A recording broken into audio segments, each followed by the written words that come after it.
একই ভিডিওতে যদি অনেকগুলো রান্নাবান্না দেখানো যায় তাহলে আপনাদেরও সময় বেঁচে গেল, আমারও পরিশ্রম কম হলো, তাই না? আসসালামু আলাইকুম, কেমন আছেন আপনারা সবাই? আশা করছি সবাই ভালো আছেন। এই স্পেশাল রান্নাটা আমার মায়ের হাতে, যা অসম্ভব মজার হয়েছিল। এই একটা ভিডিওতে আপনারা তিন ধরনের রান্নাবান্না দেখতে পাবেন। প্রথমত তো ভুনা খিচুড়ি, দ্বিতীয় সর্ষে ইলিশ এবং তৃতীয় ভুনা মাংস। জি, আপনাদেরকে বলছি আপনারা একটু ধৈর্য ধরে দেখতে থাকুন। মায়ের হাতে রান্না বলে স্পেশাল কিছু অবশ্যই থাকবে। প্রথমে আপনারা দেখতে পেয়েছেন আমি মুগ ডালটা খুব ভালোভাবে ভেজে নিয়েছি, তারপরে ওভারনাইট পানিতে ভিজিয়ে রেখেছিলাম। আম্মু সকালে ভুনা খিচুড়িটা রান্না করেছিল। মজার বিষয় হচ্ছে আম্মুর মনেই ছিল না আমি যেটার ভিডিও করে রেখেছিলাম, তাই আমি অর্ধেক ভিডিওটা নিতে পেরেছি এবং অর্ধেকটা নিতে পারিনি। তার জন্য আমি আন্তরিকভাবে দুঃখিত। আচ্ছা, আমি গরুর মাংসটা আগে বলে ফেলি।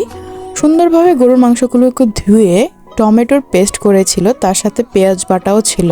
তার সাথে শুকনো কিছু মশলাটা অ্যাড করেছে, শুকনো মরিচের গুঁড়া, হলুদ গুঁড়ো, তারপরে লবণ, গরম মশলা, জিরে, ধনে এবং সামান্য পরিমাণ তেল। এগুলো ম্যারিনেট করে ওভারনাইটে রেখে দিয়েছিল। সকালে শুধু রান্নাটা বসায় দিয়েছিল, এটার মাঝখানে আর কিছুই দেওয়া হয়নি।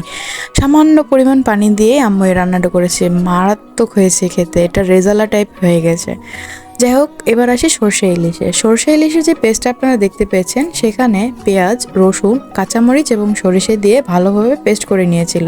তার উপর থেকে সামান্য পরিমাণ কাঁচামরিচ ছিটিয়ে দিয়েছিল। হলুদ, মরিচ, লবণ এগুলোও দিতে হবে। এখানেও কিন্তু আম্মু ওভারনাইট ম্যারিনেট করে রেখে দেওয়ার কারণে সকালে আর কোনো ঝামেলাই হয়নি, শুধু রান্নাটা চুলাতে বসালেই হয়ে যাবে।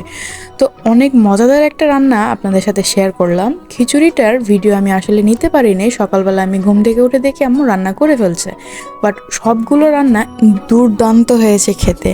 আপনারা সবাই বাসায় ট্রাই করবেন। সবাইকে ধন্যবাদ। আসসালামু আলাইকুম।